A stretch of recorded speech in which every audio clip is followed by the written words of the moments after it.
Last night, I went to Indian Trails Public Library to hear Colson Whitehead speak. For some reason, I thought he would be there in person.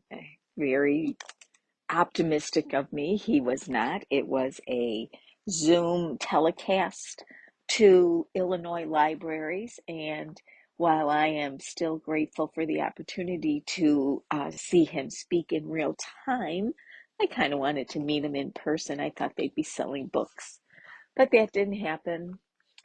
But let me tell you about Colson Whitehead, who I have read two of his books, The Nickel Boys, which was very moving and based on a novel, but based on true incidents that did happen in Florida, and Harlem Shuffle, which I so enjoyed.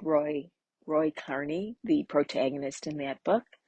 Um, Colson Whitehead, from what I understand, started writing maybe in his mid 20s, and he is now in his early 50s, and he probably has 8 books and 2 Pulitzer Prize. Oh no.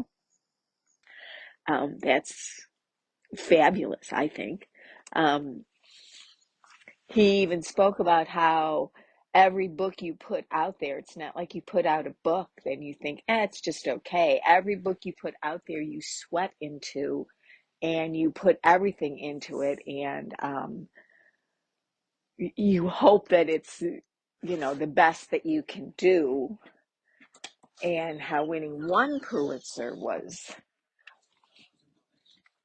such um, a miraculous experience, but to win 2 Pulitzers, just beyond. And he is so very grateful for the votes from the committee. And then he went on to explain that Pulitzer Prize winning authors then become Pulitzer Prize winning readers who read for the Pulitzers.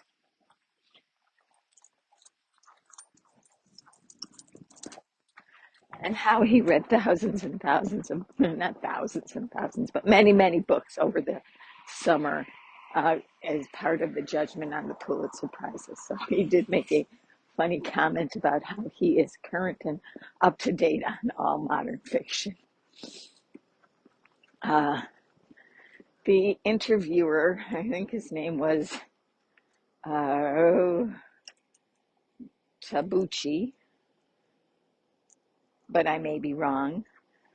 He was very good too, and his first opening line was that if I seem nervous and awestruck, it's because I am nervous and awestruck. I am such a fan. I am so impressed with Colson Whitehead and everything. No, wait, Car. Everything he has done.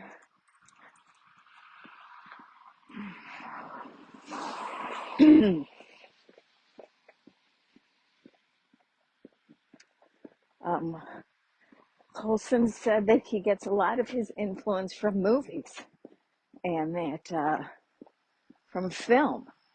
And he always thinks, well, if he sees a film that he likes, can I write a story as good as that? Can I write that kind of a story?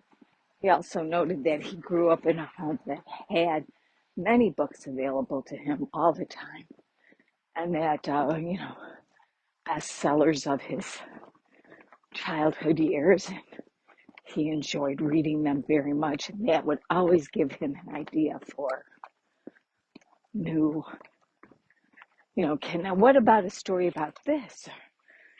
He read about the Underground Railroad, and then he thought, what if the Underground Railroad really was a train underground? And that's where he got his book, Underground Railroad, and it's been made into a very popular series, and he was very impressive. I liked Harlem Shuffle. I liked Roy Carney and his newest book, Crime Manifesto, is part 2 featuring Roy Carney. And then he intends to write a part 3 because, as he said, there's never a series of 2. It's always a series of 3. So I look forward to reading Crime Manifesto, which I haven't read yet, and then going on to read the next book about Roy Carney, but let's get through this one right now. And it was a pleasant evening. There were only maybe 4 women, middle-aged, older, white women, in the audience of the Cook Room at Indian Trails Public Library. And when it was over, the, not necessarily host, but the woman running the laptop Zoom asked, did you enjoy coming here, or would you prefer just to watch it at home? And I said, no, I like to come. I mean, it was my first time there, so I was pretty quiet and kept to myself. But I think if they did it again, I would be more outgoing and introduce myself to the other people and maybe discuss it afterwards. That would have been nice. I mean, we all cut out afterwards, and I was very tired, but that wasn't necessary. We could have stayed and discussed Colson Whitehead and books of his we have read. And I would do it again.